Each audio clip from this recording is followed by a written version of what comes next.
Bapak Ibu, Roh Kudus diutus Allah Bapa untuk menuntun kita ke dalam seluruh kebenaran, supaya kita memiliki kehidupan yang terus bertumbuh dari satu kemuliaan kepada kemuliaan yang semakin besar.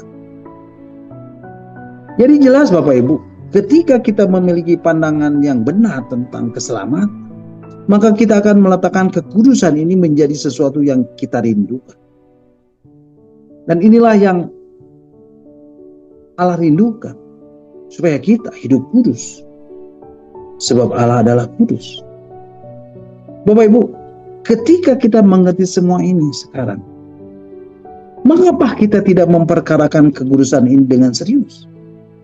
Mengapa kita tidak meminta kepada Tuhan untuk mencapai ke dimensi ini? Untuk mencapai ke dimensi kekudusan ini? Mengapa untuk kesucian hidup, untuk kekudusan hidup ini, kita tidak memperkarakannya dengan sungguh-sungguh kepada Tuhan? Agar kita dapat hidup kudus. Karena inilah yang dikehendaki Tuhan, yaitu pengudusan diri. Mengapa kita tidak berjanji dan bertekad dan berkomitmen untuk hidup kudus? Dan tidak lagi menuruti kehidupan dunia dengan apapun yang terjadi dan berapapun harga yang harus dibayar, yang harus dikorbankan untuk hidup kudus ini. Bapak Ibu, mari kita perjuangkan hal ini setiap hari. Tuhan, aku mau hidup kudus. Aku mau hidup suci di hadapan-Mu. Apapun yang terjadi dan berapapun harga yang harus dibayar, Tuhan, buat aku hidup kudus di hadapan. Buat aku hidup tidak bercacat, tidak bercerak, dan tidak bernoda di hadapan. Dan hidup menurut kekudusan yang Kau kehendaki.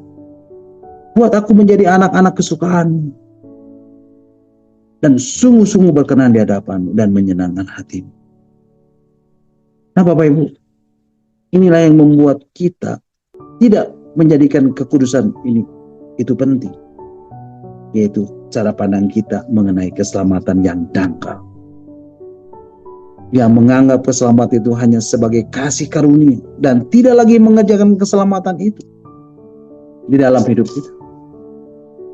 Tetapi sesungguhnya oleh imanlah kita hidup di dalamnya dan mengerjakan keselamatan itu untuk meresponi, yaitu untuk hidup kudus dalam kekudusan yang Tuhan kehendaki.